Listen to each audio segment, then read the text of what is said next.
Die Here wil ons begin beskerm. Hy wil hê ons moet onsself kamoufleer. Hy wil hê ons moet omgee oor sy woord, oor sy Heilige Gees se leiding, sodat hy ons kan beskerm.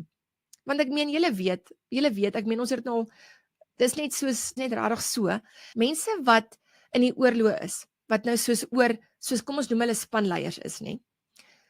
Is dit hulle hart om hulle groep mense wat onder hulle is in die weermag, in lokvalle te lei, te beskadig, te laat seerkry?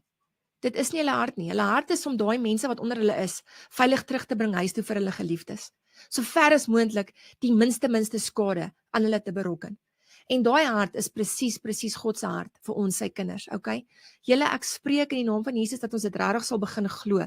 Vader, ek bid in die naam van Jesus dat elke hart wat nou luister na hierdie woorde, 'n besef en 'n besinsel kry in hulle binneste, die ernstigheid van die duiwel wat rondloop soos 'n brullende leeu en kyk wie hy kan verslind.